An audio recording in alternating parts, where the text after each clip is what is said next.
our last question, which is really about access and widening participation, and again how COVID has sort of shone a light on this, or shone a light through it. So really, the question is, across the world, obviously, this pandemic has widened access, or widened the digital divide between those who have access to technology and internet, particularly, and therefore to education, and those who don't. In your view, what do you think needs to happen in the UK, or what is now happening? Now that we're sort of 18 months into the crisis, to prevent this idea of the digital divide from denying students, and particularly the most vulnerable students, access to higher education? Yeah, it's a great question. I only ever came into higher education to create opportunity, to expand opportunity. And I guess one of the things that always interested me about creative arts education, performance, drama, media, is that it doesn't turn its back on so-called conventional academic qualifications. It opens a door to a whole range of portfolios of skills. And I've taught dozens of students with very, very different backgrounds, very unconventional backgrounds, extraordinary characters who I've seen take that moment of opportunity and then we grow it for them. This period has been very divisive, though. There's no doubt about it. That I don't like the phrase, but I can see how it makes so much sense in terms of digital poverty. But our very early audit of how students were coping showed some dreadful disparities. Britain is obsessed with the kind of levelling up agenda, but it seems to want to level up the north without understanding that within 50 miles of our universities, there is rural deprivation, there are complete cold spots in terms of Wi-Fi coverage, and there aren't the conditions for learning, whether it's through a lack of hardware, a lack of private space, and so forth. And I think that is a very major challenge. I think the other challenge, of course, is in secondary schools. Students have been used to having, iPads or laptops or whatever. Universities have had to scale up in a way, just assuming that students would come into an environment. Creative industry organizations such as myself and the one that you work at, Tony, and or have done, and others, rely on high-end kit. They rely on materials and equipment that is way out the kind of earning range and the cost and the affordability. So I think there are some challenges. I think, again, it comes back to your academic principles and values, though, that if an organization puts collaboration, puts inclusivity, puts diversity at its heart of its values, then it should be held to account. OFS in this country in particular have expectations, have KPIs that are very, very kind of hardwired, and quite rightly so, in terms of what we're trying to do. Unfortunately, I think that the education system and the stratification of it in this country and elsewhere doesn't quite live up to that promise. And so we're doing a kind of catch up or a remedial process. But I think it's contingent upon universities and colleges to work as flat out as possible. We invested a huge amount in laptops, and I was amazed at my team actually in both digital services and estates would regularly courier or drive out to students and staff everything from office tables through to office desks, through to chairs, IT backup, etc. But there's no way I can do anything about someone's living conditions or whether they're in a Wi-Fi dead spot. That's not going to be easy. What I did do, and I did this at the heart of government, is actually talk very earnestly and with plenty of data and a plan that was feasible to say, look, the students in my sector, along with 8 or 9 other disciplines, can get back in safely into the campus. So we won a reprieve last autumn. I think it was October through to December, where students could come back in, and we ran cycles of students so they could get access to materials.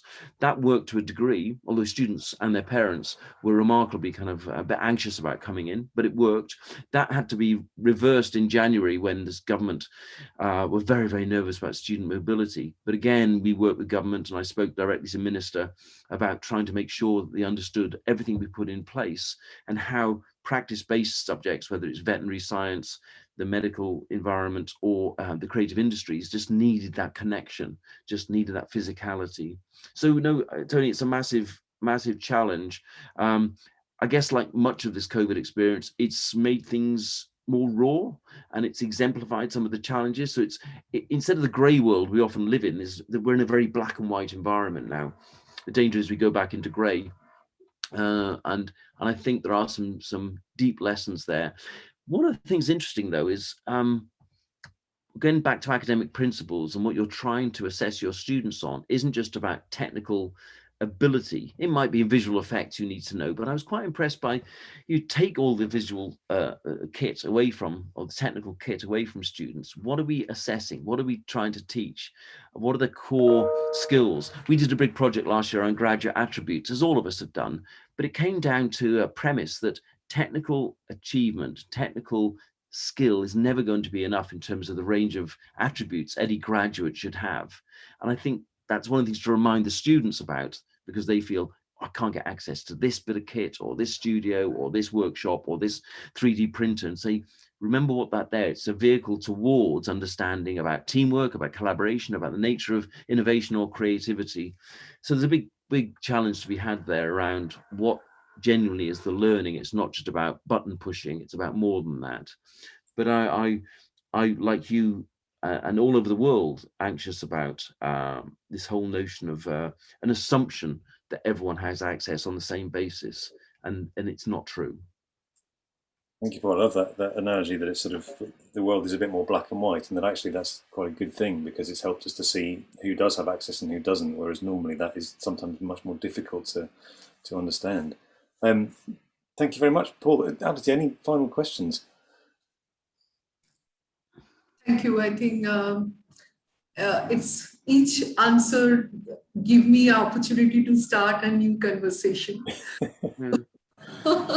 So we can keep on continue asking questions, but I know that time is limited. Yes. Lot of commitments, right? But I think I would like to have another conversation some other time. But at this moment, I think it's not justified to ask more questions.